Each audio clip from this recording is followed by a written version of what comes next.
And welcome back inside the Villanova Basketball Report. Bob Long, Tom Trainer here.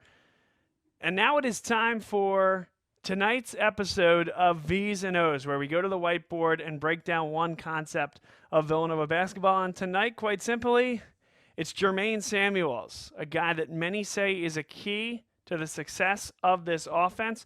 Well, we're going to break down the times when he's successful and the times when he's not successful and why. And really, it is a stark difference.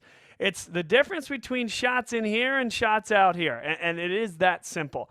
Jermaine Samuels, 24% from beyond the arc this year, including 0 for 8 against Creighton. Inside the line, he's at 70% shooting. Why is he successful? Well, first of all, he's getting baskets near the hoop. But he's also a good driver of the basketball, and he knows what he's good at and what he's not. He's pretty good off the right hand. He's able to beat guys to the basket, a little head fake at the outside of the key. He's able to get to the basket. Wonderful one against Creighton in the key moments of that game.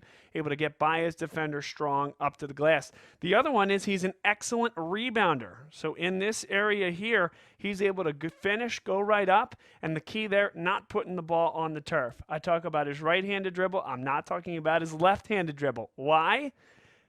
Because he's one of the most consistent guys that you can count on to turn the ball over when he goes to a crossover or when he dribbles with his left hand. 5 turnovers against LaSalle in and of itself, and a lot of those were late situations where LaSalle picked up the pressure and he put the ball on the turf. So I'm not going to put any type of, nor could I, of course, rule in place where he's prohibited from dribbling the basketball, but I think the understanding that he is so skewed to the right side, and really, I don't want that ball on the turf more than once or twice in an attacking mindset to get to the basket. Dribbling out here, working one way or another, even high ball screens, not something where I think he's successful. Of course, from a three-point range perspective, you go back and look at when he was able to hit shots.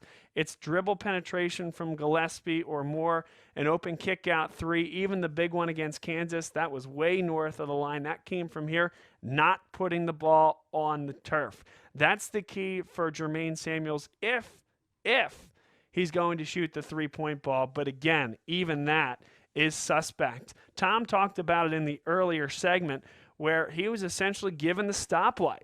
And we had talked about, hey, how are we going to do this segment this week after the Creighton game? Well, this was a big reason why.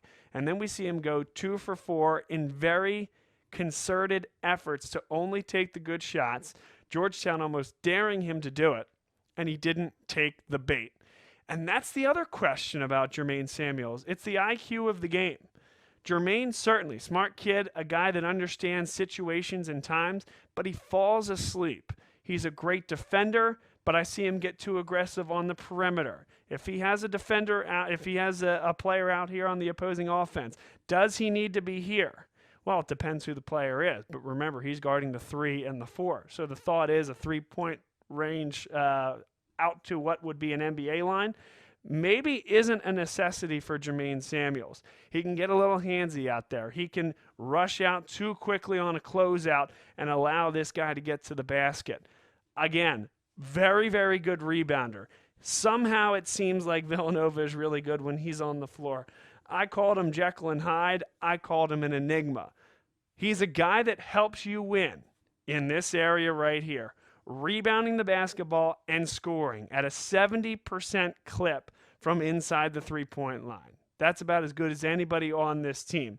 He's a guy that last year, Derek Gerberich from Stathouse Analytics came onto this show and told me that Villanova as a team rebounds better when he's on the floor than Demir Cosby-Roundtree. How does that happen, 6'7" versus 6'11", when Demir Cosby-Roundtree gets more rebounds per game? This was last year. Than Jermaine Samuels. Well, he's a team guy. He understands spacing. He knows how to get to the glass, and he can finish when he's able to collect rebounds. So I'm willing to entertain that. but this three-point happy, dribble into the left, anytime he crosses over, I think that's a struggle for Jermaine Samuels. This guy, so important for this Villanova basketball team. It's a question of basketball IQ. It's a question of where he's taking shots.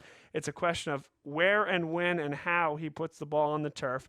Only to the right hand, no more than a dribble or two, and he has to be getting somewhere where he's supposed to go. Otherwise, turnover central, poor shot selection, 0 for 8 from distance, and generally a guy that's going to struggle on the offensive floor. And that, in my opinion, is why I call him Jekyll and Hyde. I call him an enigma, because his strengths are uber strengths, and his weaknesses will cost you basketball games.